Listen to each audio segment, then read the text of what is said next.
Well, in just a short while, we will open our talkback line. You might have an insight to offer to our conversation today as we talk about how we become more like a disciple and less like a consumer with our money. Well, our special guest today has written a practical playbook with easy steps to develop 5 lifelong habits around money. Yoel Frank's book is called The Barefoot Disciple, looking to create a roadmap for Christians. We'll be talking about simple living, habitual giving, missional spending, and impact investing. And according to Yoel, there are plenty of pit stops, detours, and the occasional tea break along the way to being on a path that leads to life. Yoel Frank is a former accountant turned entrepreneur and Christian writer who describes himself as a barefoot disciple. Yoel, a special welcome along to 2020. Thanks, good to be here. Yoel, let's give some context to where we're at. We're going to be talking money again today. Yep. Today the Reserve Bank is going to be meeting once again. We're all thinking our rents are rising, our mortgages are rising. Will the Reserve Bank give us another interest rate rise? There's concerns that people have with that. Cost of living pressures are under significant rising. People are under pressure financially. Our fuel prices, they seem to go up every time we go to the fuel pump, and there's all sorts of reasons for that. But give us your insights here.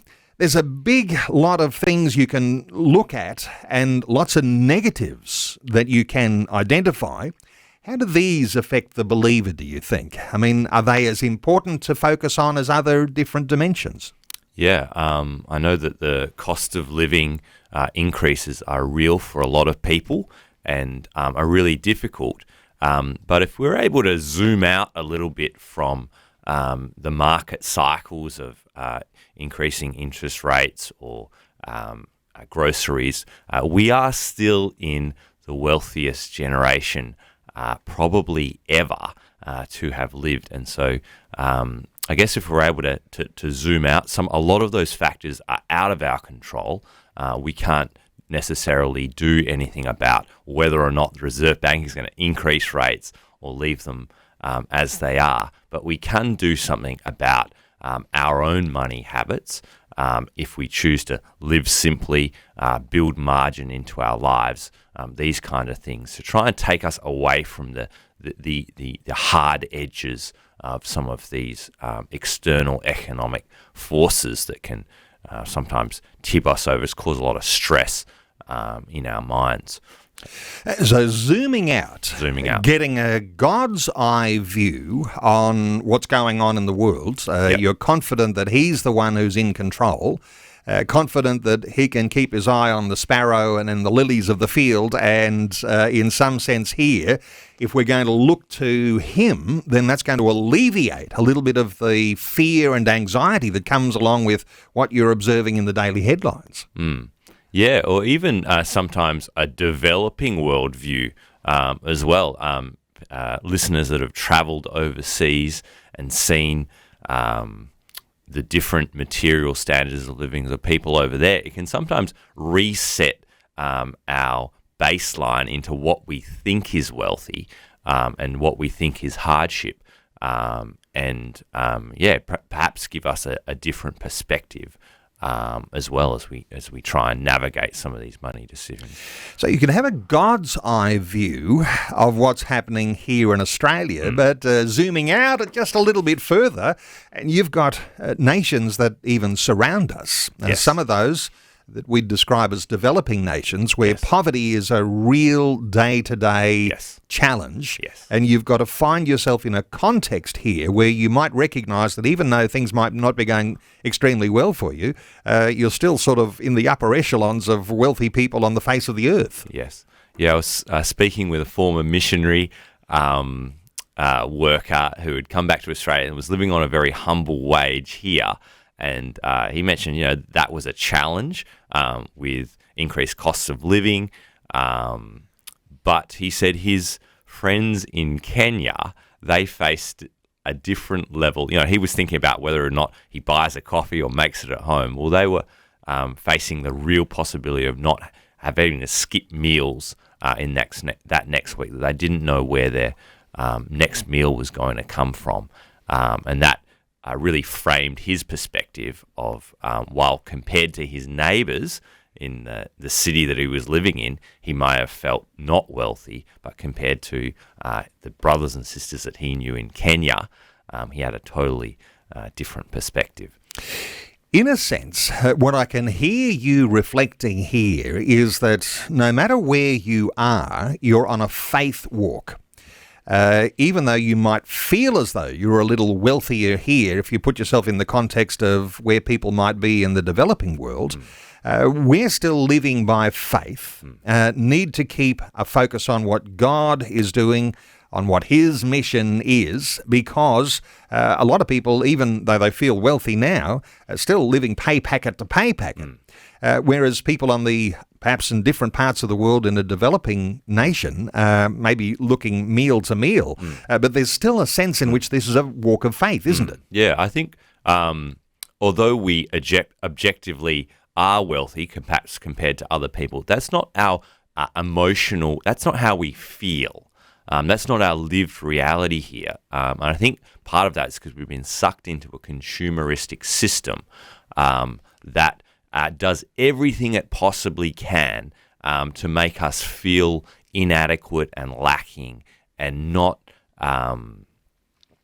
full, not that we're not living our lives to our fullest. We don't have enough. And I think that can really destroy our joy and often take us away. It can suck the spiritual life out of us and can stop us living the lives that we're called to and following that and staying on that journey that you mentioned, Neil.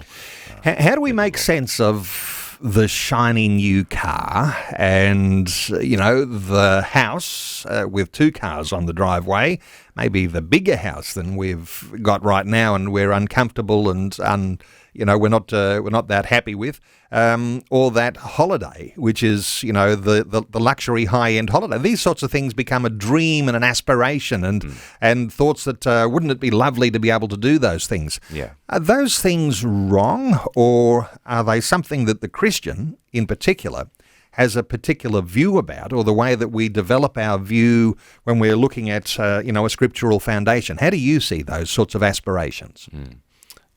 There's a entrepreneur from Canada who says a bit of out there statement. He says, a salary is something that they give you to sell your dreams.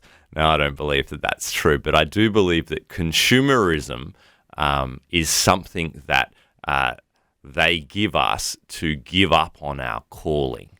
And it really can take us away. It can really stop us. It can get us focused on, hey, maybe I could get a slightly better consumer experience, with this upgrade, rather than, hey, perhaps I could redirect my heart to my brother and sister and somewhere else that actually I believe will give more joy. So, I think that just firstly understanding that we're set up to fail when it comes to money. There are powerful forces that are actively working against our joy, because if we're discontent and anxious, we make better consumers as we turn to products and services for our joy, rather than being content sometimes in small communities.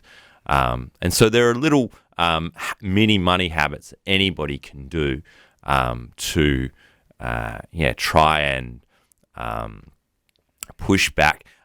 Part of it, I've got tons of tips in the book, but cutting out luxury in your life, or even when you do it, sometimes the choice is, I could upgrade and fly with this sort of premium airline, or I could fly with this budget airline.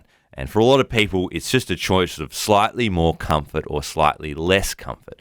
But if you were able to say, my budget airline is going to plus a well in to my Christians, brothers and sisters in Uganda, suddenly that equation might look different in your heart, and you actually might feel more joy, feel more happiness with that other option. So some of it is just building in mini money habits where you can tangibly see, you make visible the joy that you're bringing to others on a transaction by transaction basis. I do this sometimes at Nando's. I love to get a peri-peri chip sometimes with my classic wrap. But now and then I go without, and I transfer that to a separate God's economy account. And I'm not just saving money so I can build a bigger barn later. I know that, hey, I've chosen to downgrade for discipleship. And I want to invest that into somebody else's life. I want to pay it forward. And so that, despite missing out, I mean, that's a bitter pill to swallow, is, going without peri-peri chips. How dare you suggest something like that? But in my own experience, that kind of, when you get down to the transactional level, you can really change your emotional journey with money. Even a little thing that I do as well, heard from a reader in Melbourne, helped me with this. Every time I tap, I automatically round that up and add a couple of bucks to a separate account. And so every time I tap, I'm also giving. And that's casting a vote in my own mind that I'm not a consumer, I'm a disciple. Even though there's lots of votes that's getting cast that I am a consumer, people that I'm getting from the world around me.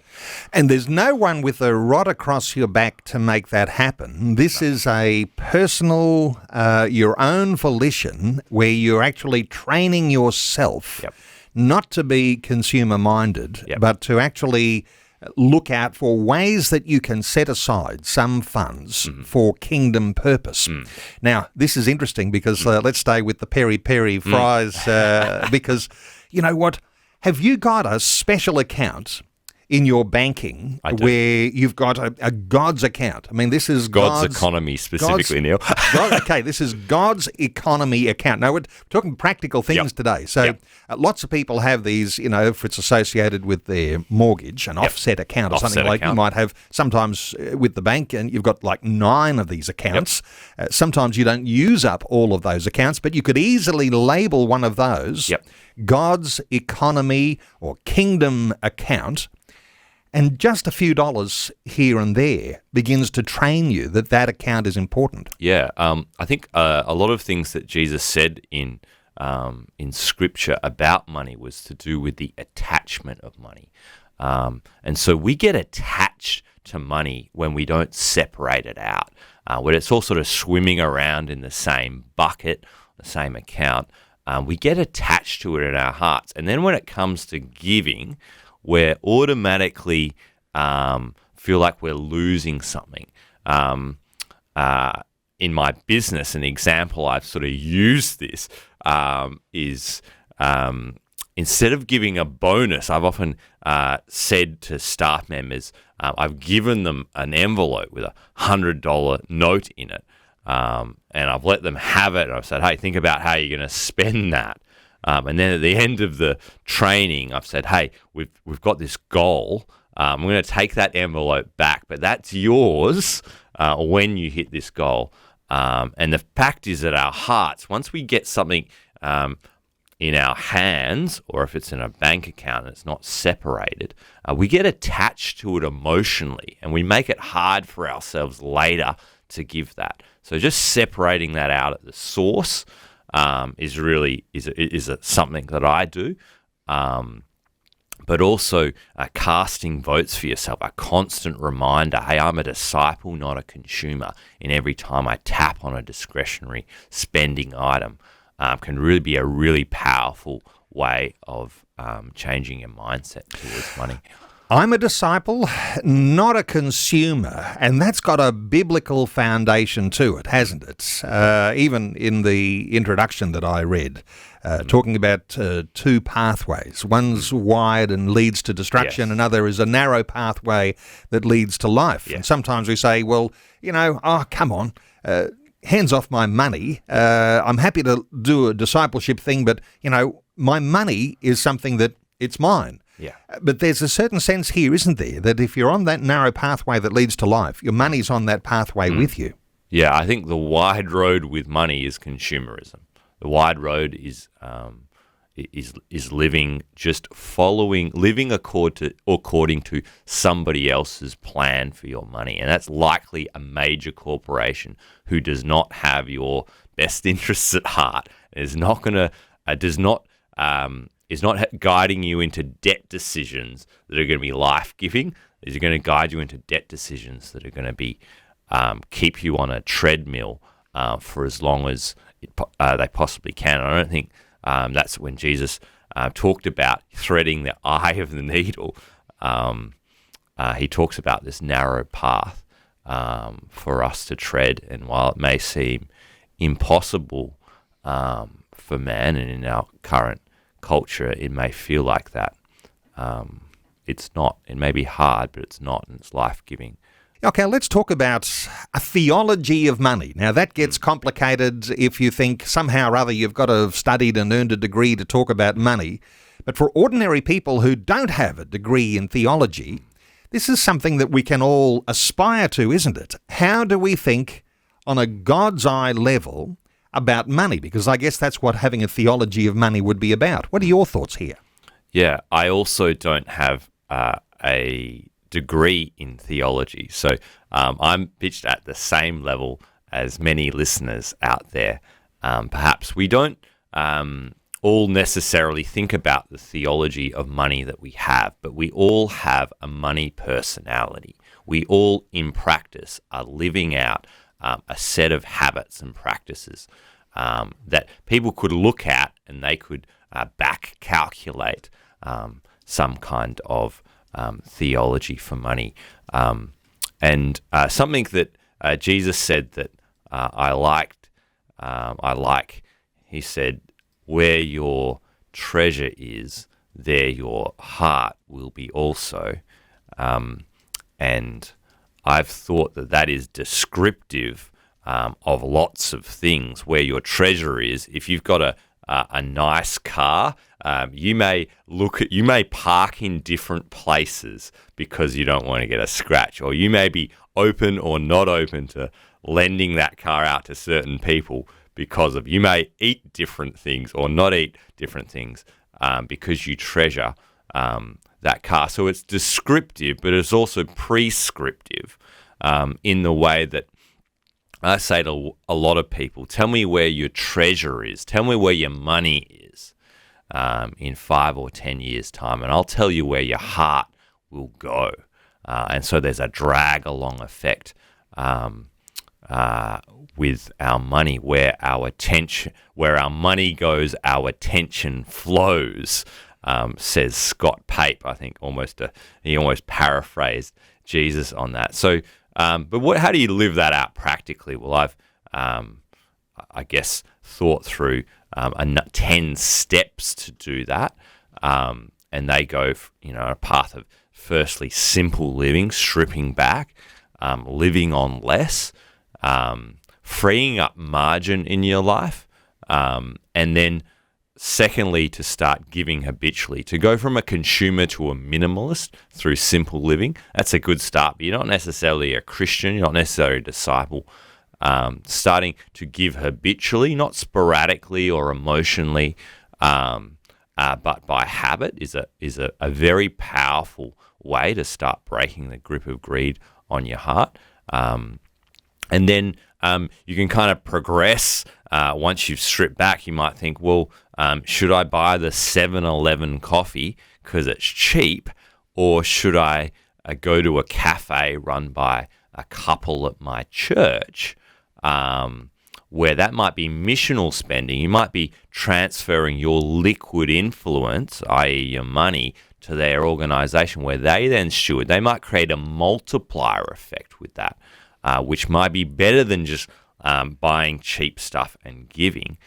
So that's a sort of once you've downpacked the first two, and then thinking about investing. Often Christians, when we talk about money in church, often it's only about giving, but there are these other really important quadrants, and I dare say a number of listeners may shudder to think of the corporations that they're capitalizing through their super account.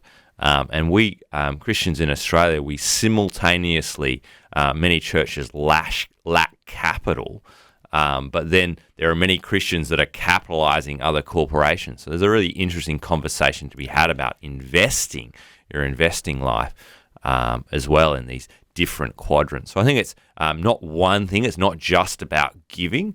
And I think it does come to stewardship.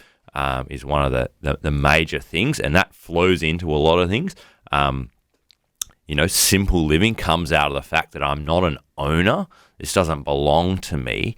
I think I'm a former accountant, so I think in business terms. I think that, thinking about God being my shareholder, and me being an employee in the venture that is my life, and that being, so I've got to have a manager or an employee mentality towards my money, and that means paying myself a fixed amount, even if I run a business, setting a spending benchmark that's different to my income.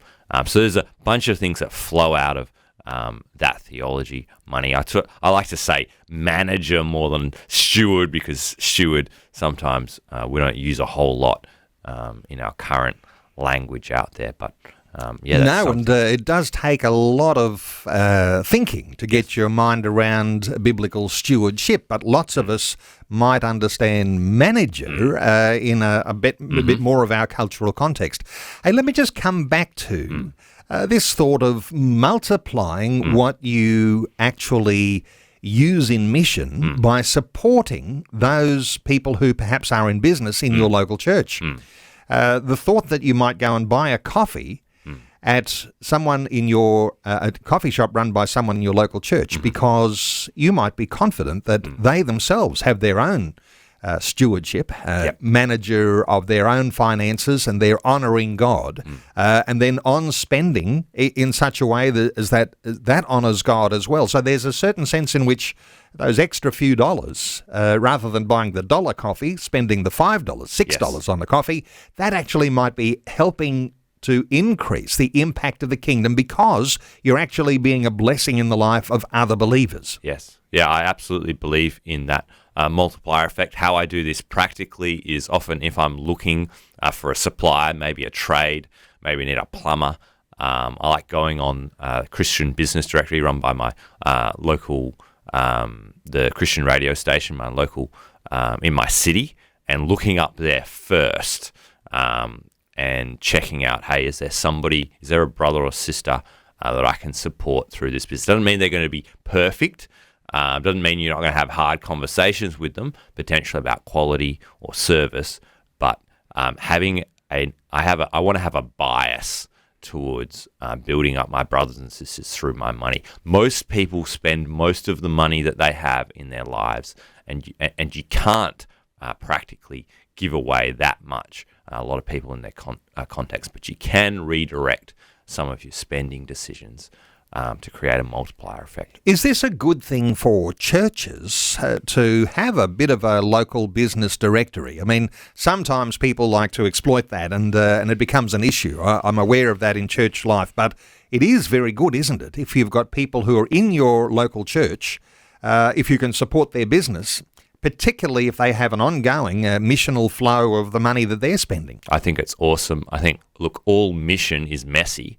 And so when we do things, when we interact with someone, with people in our local community at non-superficial levels, when we borrow and lend to people in our community, yes, there's always risk of relationship breakdown. But for me, I want to err on the side of taking those risks. I don't want to cut myself off from community because of the fear of, I lend my ute to someone and, it might come back with a little ding in it. I want to hold my things lightly. I also want to hold my money lightly. So, I've got a positive bias towards secondhand stuff, but spending with my brothers and sisters. Yoel, let's come back to one of the biggest foundation principles, I think, that you're looking to communicate to listeners today, and that is who owns what we own. Who owns the paycheck or the pay amount that is put into our account each week? Who owns the house that we're living in, whether we inherited it from our parents or whether we've been astute enough to be able to get into the real estate market and do something entrepreneurial? Who owns all of this stuff? Give us your insights here into just how valuable it is to recognise the ownership level. Yeah, whose name is on the title deed or the bank account or the paycheck? It's a great question. It's pretty uncontroversial, I think, in churches to hear God owns it all as a kind of blanket statement. And that's good, but I think it's rare to then follow that up with a set of practical steps to actually live that out in your spending, saving, giving, and investing, or even your interactions with the property market. And so, God owns it all. That's a great place to start, and a lot of Christians have started there. But the sort of practical application, well, that's sometimes, the last 5 minutes of the sermon, and there's a few kind of anecdotal things said. But my content is focused on, across those quadrants, how do you live that out next time you go to the supermarket? That's, I guess, the focus, of what I've tried to write.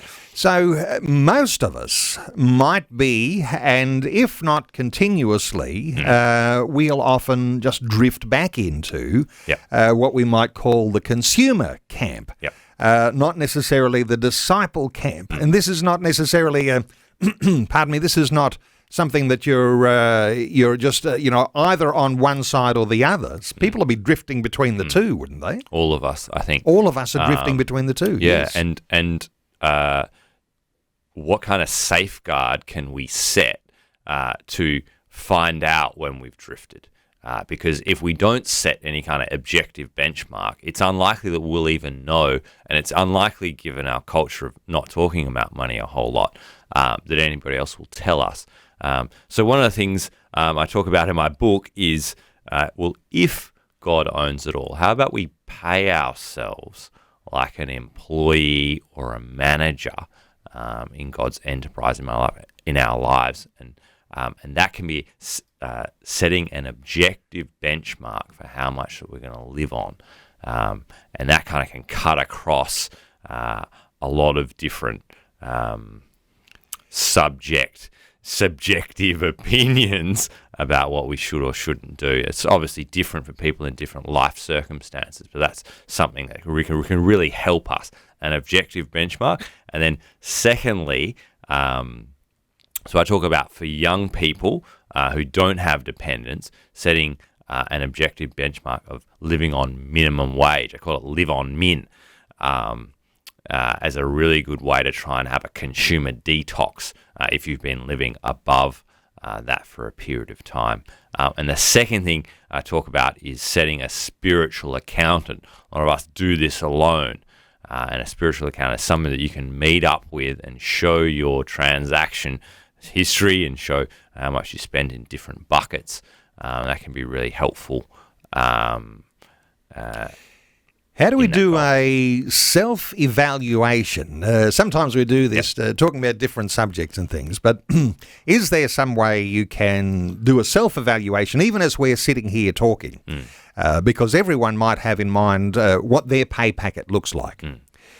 Some are going to be healthier than others. Some are going to be, right there on the, I'm just struggling to survive. And that's a challenging place to be. Someone else is going to be saying, well, I've got myself on a pretty, good level of salary, more than I need to live. The issue of, and I guess if you broke that down and said greed versus generosity or consumer versus disciple, and if you're making a sort of a self-evaluation in here, how do you see that if you're thinking about your pay packet? You were saying, you can limit your pay packet even though you might have a bigger capacity to do so. So how do you actually get a bit of an evaluation here as to what that ought to be? Yeah. Well, I guess in my book I talk about an objective benchmark, one being minimum wage. So you can look at what minimum wage is in Australia and you can compare yourself to that, how much you're spending. That's if you're, without dependents. And then you can look at median wage as well. And then you can look at average wage. So that's 3 objective benchmarks that you can compare yourself to. And I sort of suggest for people, think about, if you're single without dependent, think about living on minimum wage. But if you've got dependents, you might think about, and if you're in a family, you might think of 2 people on median wage. Once we get above average age, we could be becoming through our money habits more sophisticated consumers rather than more mature disciples. And if our money's flowing in that direction, it's very easy for our hearts to drift into our things, into our stuff, and into our lifestyle rather than to the people and the mission that God's called us in. Let's talk about some of these really significant dimensions that you're covering in your book, like simple living. And I know that as listeners have been listening to you thinking about these things and talking through simple living, you can capture some of that. Habitual giving, the thought you might be giving a certain amount and in a regular way, and even, as we were saying, using that to flow on when you're spending money with people who are in your local church or people who are Christian businesses. Missional spending. Let's talk about missional spending. What does that really mean? Missional spending is really what you've just said. In spending, when you spend with a Christian business or with a person who's building up a local community who you think is going to have a positive multiplier effect, your spending is not just is not transactional in the same way it might be perhaps when you interact with Coles or Woolworths. And there's a relationship being built, and there's intentionality of where you think that money may flow through to. So spending missionally, is spending with people, organizations or businesses that you think could lead to a positive multiplier effect. And I guess Christian small business is a shortcut way, but other small businesses as well I like to support. Let's talk about impact investing, because when we use the word investing, all of a sudden we start to talk about growth of the asset that we have. Yes. We're talking about how that is used in a longer term sense. What do you mean by impact investing? Impact investing. So one of the sort of toxic traits in our culture when we come to investing is often think about investing as speculating. And speculating is investing in things that don't generate wealth, don't produce goods and services for people. So you can maybe think about currency in that basket. If you have $10 in your wallet, in 10 years later, it'll still be $10 and won't have gone and done anything, won't have produced anything for anyone. And so if you were betting or speculating on a currency, sometimes it might go up or sometimes it goes down. You're in a zero-sum investment situation. So you're in the situation where your gain, it has to be somebody else's loss, because that thing is not generating wealth or generating products or services for society. So I guess the first step in impact investing is to go from speculator perhaps to investing in productive assets, things that do things for people. And then the second step is to think about, hey, if you were to put $10,000 on the ASX, the share market, ASX 200, where would that money actually go? And the reality is, if you were to follow that money, it would actually go to another investor. It wouldn't go to companies or the people that are going to employ new staff and build new things. Wouldn't go there directly. So a more direct route is when we can invest in things that are actually going to create something And then impact investment is so that's sort of productive assets, and then new productive assets even more. And then the impact investing is talking about, hey, what if I could, the Chosen mini-series is a really good example of that, of this. They didn't have the money to film The Chosen, and so they invited people to invest with a financial return. But the capital that people invest, the money that people would put in, not just the profits, they did get a profit from it, but not just the profits of that, but also that original money went into filming that series. So, in my opinion, I love The Chosen, and that was something positive. Now, you could equally put that money into something that maybe creates addictive, habit-forming things in people, and a number of apps that might potentially do that. So impact investing is it's going from speculating to productive assets, and then to say, hey, could we get a positive social, spiritual return even more alongside an investment? Yoel Frank is our guest. 1-800-316-316 to join in our conversation. Let's take a call. Alex is in Melbourne. Hi, Alex. Welcome along. Hello, Neil and Yoel. At the beginning, Yoel, you mentioned you had a system where you tap and you got your change going into another account, which Yes. I assume can be a savings account for, Could be. Discipleship, whatever, Yes. I thought, that's a good idea. How did you set that up? Yeah, actually, a reader in Melbourne put me onto this. So you can do this with a couple of different banks. The one she recommended to me was Up Bank. And so, but also if you're with ING, Bank of Queensland, I believe, have it. I don't have a full set of banks that do it, but I got on Up Bank, and I signed up, and then you can set up as many new accounts really as you want, separate savings account, and then you go in and you can set a roundup. It's called the roundup feature, so you can swipe that on to tick that on, and then you can round up to the nearest dollar, and then you can choose how many extra dollars you want to add. So it could be $1, $2, or however many.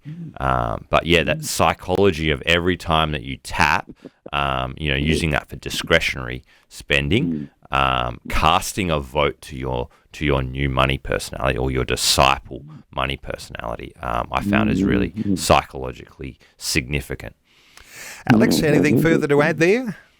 Oh yes, in his name, the Barefoot... The Barefoot Disciple? Yeah. Yep. I remember hearing the Barefoot Investor, and then you mentioned his name. I thought, that's his name, Scott Pate. Scott Pate. He had a Great book, I think. Radio help program for finances.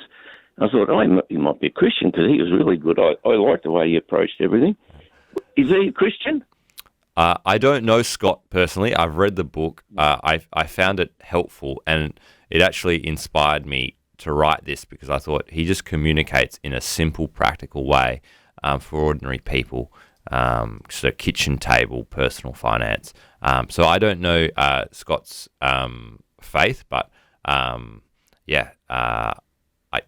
think he writes good content. But I guess the difference being he doesn't have a discipleship lens to money, and so the book will teach you, won't teach you how to be a disciple with your money, which is my goal. Maybe other people like yourself, Alex, goal as well. Thanks very much. Pleasure.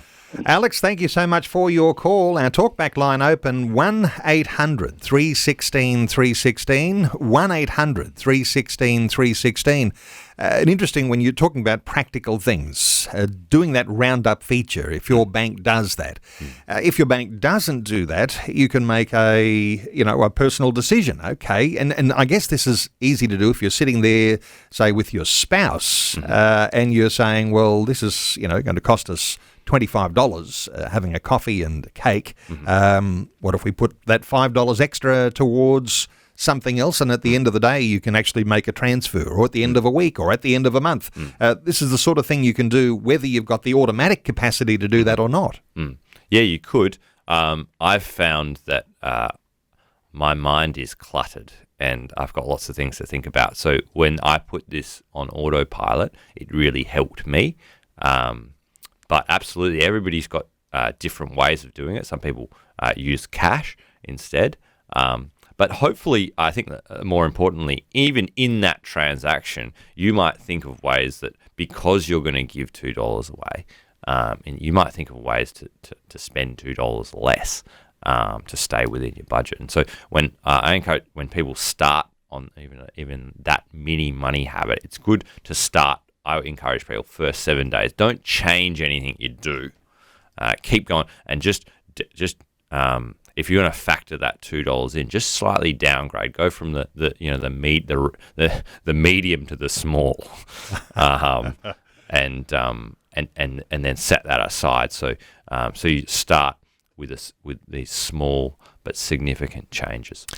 Yoel, pitching your book to a young audience, this is powerful because anytime you've got these habit-forming ideas, applying those young means that our whole life can be affected. If these become the habit of your financial life, you're pitching this to a younger audience. What sort of a response are you getting when you're speaking at various conferences and churches?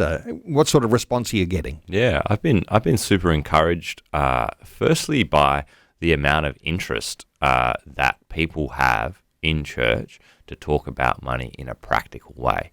And there's been, in certain places, it has surprised me the level of interest that people have had, and so that's been awesome. But I guess the most precious things are when a reader will let me know that they've read the book and they've decided to sponsor a compassion child. Maybe it's somebody who's never given before. And they've made a decision that, or they've decided to start, first step, or they've started to change the way they invest. I haven't gone. I just now in my response didn't really give a full picture of what it would look like. There's wise things to do in the meantime. But I was on a camp late last year, and a young man sort of started flicking through the book, and he messaged me after. He said, "Yeah, I'm going to start sponsoring," and that's a child's life. But people that start these habits, it can be, on medium income, it could be, a $500,000 investment in the kingdom of God if somebody first 10% gives, and starts that habit, and so,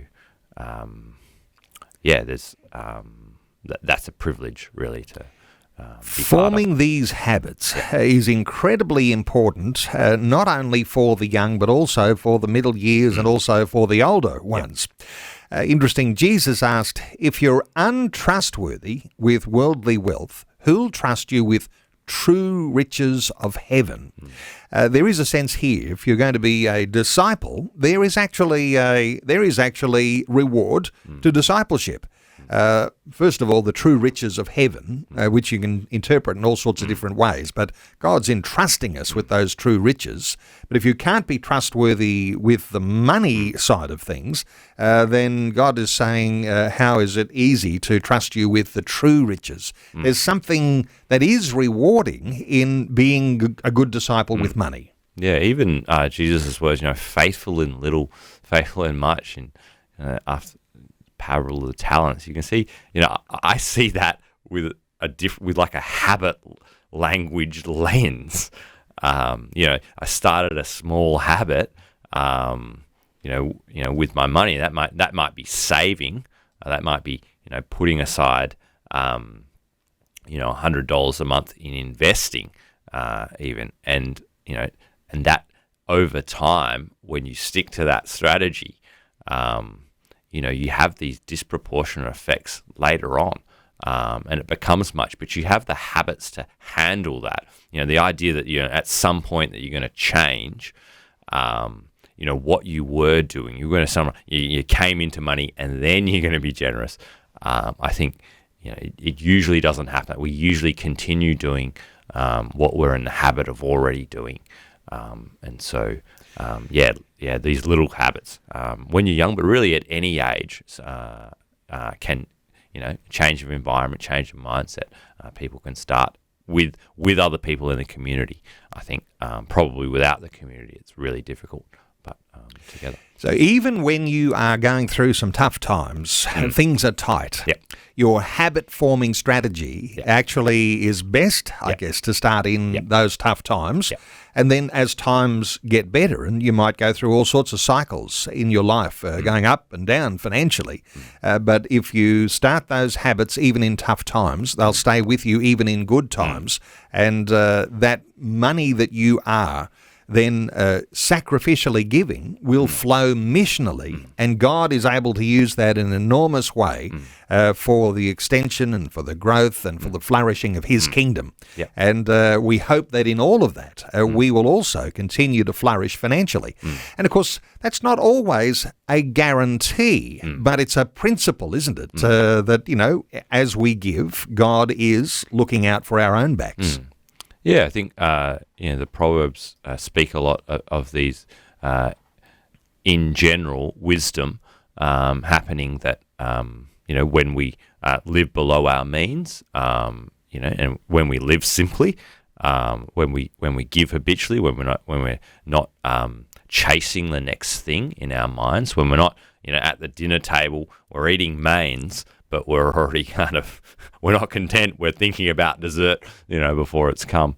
That those things can help, will do help in general, but sometimes they don't, and sometimes God calls us to do radical things with our money that is countercultural, and to which any financial planners would say that doesn't make sense if there's not treasure in heaven. That doesn't make sense if all we have is here and now. That doesn't make sense if all we're living for is this life.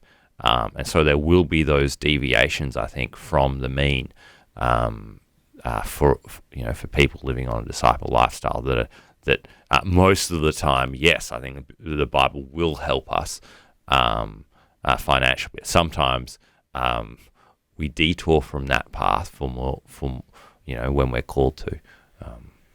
But there is a principle: where our treasure is, there our heart will be also. It may be the difference between being the consumer and the disciple. Yoel Frank, he's been our guest over this past hour. There is a website where you can go and check out the Barefoot Disciple website. It's barefootdisciple.com. The book is called The Barefoot Disciple, 5 Money Habits for Modern Disciples. You'll be able to get a hold of that. Simply Google The Barefoot Disciple and you'll find an online bookseller. Be able to get a hold of that book. Yoel, thank you so much for taking some time to share your thoughts and your heart with us today on 2020. Thanks for having me.